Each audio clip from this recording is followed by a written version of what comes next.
নূতন পাগলের আমদামি।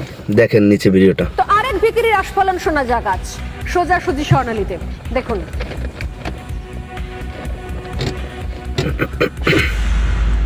বাংলাদেশের সাথে পাঙ্গা নিলে এটা খুব কস্টলি হবে। আমি কয়েকটা মিটিংয়ে বলেছি, অ্যাটম বোমার ভয় দেখায়েন না, নিউক্লিয়ারের ভয় দেখায়েন না। আমাদের অনেক বন্ধু রাষ্ট্র আছে যাদের কাছে নিউক্লিয়ার বোম আছে এবং তারা দিতে রাজি হবে। মিথ্যে কিছু বলে নাই, সত্য ঘটনা।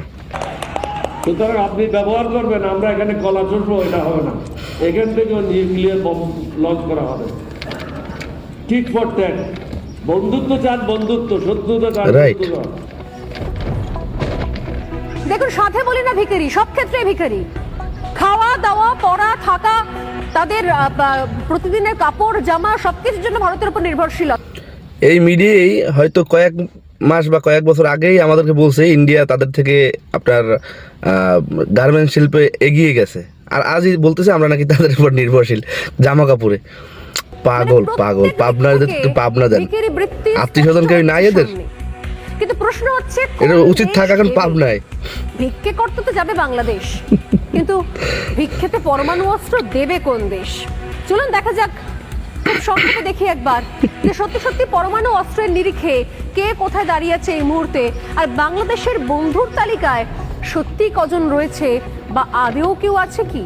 ভারতের সঙ্গে শত্রুতা নেওয়ার দম, ভারতের সঙ্গে পাঙ্গা নেওয়ার ক্ষমতা আদেও এই তালিকার মধ্যে কারোর আছে কি?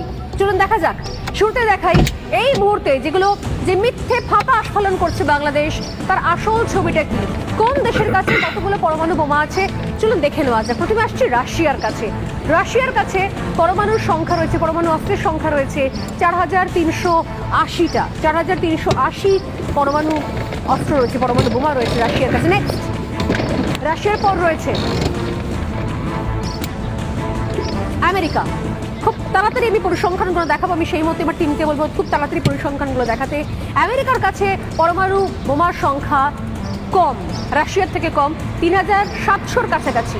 নেক্সট, আমেরিকার পর চীন। চীন রয়েছে তারপরে, মাত্র আপনারা দেখতে পাচ্ছেন 500খানা, অনেকটা কম, রাশিয়ার থেকেও কম, আমেরিকার থেকেও কম, মাত্র 500খানা পরমাণু অস্ত্র রয়েছে, পরমাণু বোমা রয়েছে চীনের কাছে। নেক্সট হচ্ছে ফ্রান্স। এইসবের থেকে অনেকটাই দূরত্বে থাকতে ভালোবাসছে ফ্রান্স। ফ্রান্সের কাছে মাত্র 290খানা পরমাণু অস্ত্র, যে ফ্রান্স কোনোভাবেই ভারতের সঙ্গে শত্রুতা দূর দূর পর্যন্ত করার কথা ভাবছে না। ব্রিটেনের কাছে আসছি। নেক্সট ব্রিটেনের কাছে রয়েছে 225খানা, ফ্রান্সের থেকেও কম ব্রিটেনের কাছে। যে চীন ছিল পরম বন্ধু, সেই চীনের পরমাণু সংখ্যা আমি আগেই দেখালাম। এবার চলে আসে নেক্সট, ভারতের কাছে 172খানা পরমাণু বোমা রয়েছে। আর সবার শেষে লাস্ট যে পয়েন্টটা আসছে তা হচ্ছে পাকিস্তান। এরপরে নিশ্চয়ই পাকিস্তানের কথা আছে। পাকিস্তানের কাছে রয়েছে 170খানা। যদিও পাকিস্তানের কাছে এই 170খানা পরমাণুর অস্ত্র, সেই পরমাণু অস্ত্রের অংশীদারি তারা বাংলাদেশের সঙ্গে করবে কিনা এই বিষয়টা আমি পরে একটু হলেও স্পষ্ট করছি। ইসরায়েলের কাছে আসি। ইসরায়েলের কাছে রয়েছে মাত্র 90খানা। তাতেই দেখতে পাচ্ছেন মাত্র 90খানা পরমাণু অস্ত্রতেই ইসরায়েল প্যালেস্তাইনের কি হাল করেছে। এবং এরপর উত্তর কোরিয়া, নর্থ কোরিয়া, অন্যতম ভয়ঙ্কর যে রাষ্ট্রের কথা বলা হয়, যারা এই আক্রমণাত্মক জায়গা থেকে নিজেদেরকে গুটিয়ে রেখেছে এবং সারাক্ষণ এইসব নিয়ে তদারকি করছে, তাদের কাছে রয়েছে 50টা পরমাণু বোমা। এবং এরপর লাস্ট শেষ নাম্বারে, যদি তালিকার আরও অনেকে রয়েছে, 50-এর পর অনেকের সংখ্যা রয়েছে, আমি অত লম্বা তালিকা বাড়ালাম না, সরাসরি চলে আসছি বাংলাদেশ। ভিখারির আস্ফালন করছে যারা, ফাঁপা আওয়াজ, পরমাণু বোমা কটা রয়েছে? জিরো, একটাও নেই। প্রশ্ন হচ্ছে তাহলে কিসের ভিত্তিতে, কিসের দমে, কিসের জোরে বাংলাদেশ বলতে পারছে যে আমাদের অনেক বন্ধু বান্ধব আছে, বন্ধু রাষ্ট্র আছে, তারা পরমাণু অস্ত্র দিয়ে সাহায্য করবে? আজকে সোজাসুজি স্বর্ণালীতে সোজাসুজি সেই ইকুয়েশনগুলো তৈরি করবো। আপনারা জানেন যে মায়ানমার নিয়ে ইতিমধ্যেই বৈঠক চলছে, এবং সেই বৈঠকে না তো বাংলাদেশ ইস্যু, না তো বাংলাদেশকে সঙ্গে রাখা, কোনো কিছুর ক্ষেত্রেই চীন একটুও কোনো সদিচ্ছা দেখাচ্ছে না। কারণ চীন এই মুহূর্তে পাশে চাইছে ভারতকে। আমেরিকায় পালাবদল হয়েছে, আর এদিক থেকে চীন চাইছে ভারতকে পাশে। চীন ভারত পাশাপাশি আসাতেই চীনের সমস্ত রকমের সাহায্যের রাস্তা বাংলাদেশের কাছে বন্ধ হওয়ার জোগাড়। অন্যদিকে রইল পাকিস্তান। আচ্ছা, পাকিস্তানের একটা বক্তব্য সাম্প্রতিক সময় আমরা শুনেছিলাম যে বাংলাদেশকে নাকি পরমাণু অস্ত্র দিয়ে সাহায্য করবে বাংলাদেশ।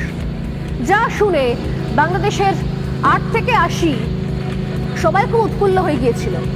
এই তো পাকিস্তান আমাদের পাশে আছে, পাকিস্তান আমাদেরকে সাহায্য করবে, পাকিস্তানের কাছে আমরা হাত জোর করে ভিক্ষে চাইবো, আমাদেরকে 2-3টি পরমাণু অস্ত্র দাও, আমরা ভারতের ওপর ফেলি, নিজেদের শক্তি জাহির করতে হবে।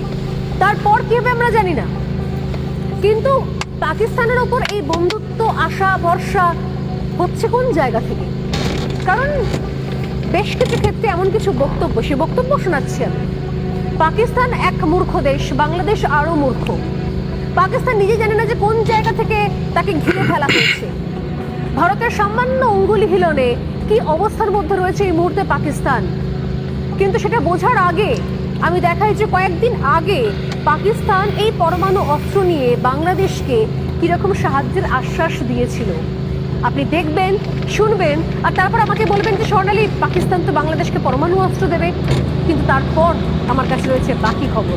আগে শুনে নিন, এতদিন পর্যন্ত বাংলাদেশকে পাকিস্তান কি বুঝিয়েছে, আর অশিক্ষিত বাংলাদেশ মাদ্রাসা ছাপ তারাও বা কি বুঝেছে।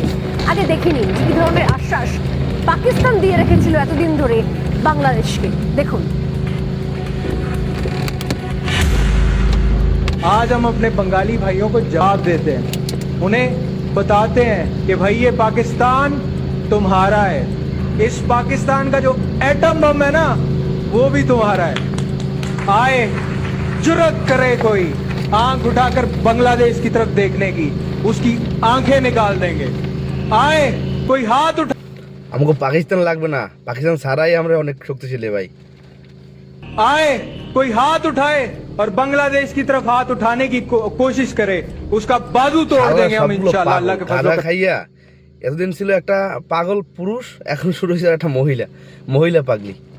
দেখ, মহিলাদেরকে আমি অপমান করতেছি না, এইসব কিছু মহিলাদের জন্য এইসব দৃশ্যগুলো সামনে আসে, কিছু বলার নাই। সকালবেলা ফেসবুকে ঢুকে এইগুলো একটা ভিডিওর সামনে পাইলাম, দেখে হাসিও আসতেছে, রাগও উঠতেছে, দুইটা। এটা কত বড় মাথা মোটা, এগুলো অনলাইনে ঢুকলেই দেখা যায়। মাথা মোটার একটা সীমা থাকা উচিত, সীমাহীন মাথা মোটা, কিছুই বলার নাই তাদের। আর কথা আছে না ভাই, খাবার সামনে থেকে চলে গেলে পাগলা কুকুর যেভাবে চেতাচেতি করে, এদের অবস্থান ওইটা। এতদিন ছিল একজন তাদের গোলাম, এখন তো গোলামটা নাই।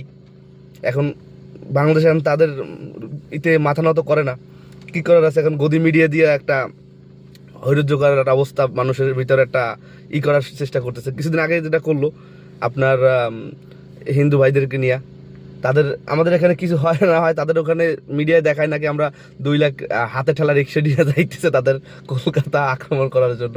আর কি এইটাই গদি মিডিয়ার কাজ, এইটাই আর কি, কিছু বলার নাই। এগুলো চুপচাপ সহ্য করতে হবে, যেহেতু অনলাইনে কিছু বলার নাই। যদি রিয়েল লাইফে আয়, সামনাসামনি আয়, দেখ বাঁশের লাঠি ভাঙে কয়টা পিঠের উপর। অনলাইনে কিছু সহ্য করার, চুপচাপ সহ্য করতে হইতেছে, আর প্রতিবেদী ভিডিও বানাই দিবি, আর কিছু করার নাই।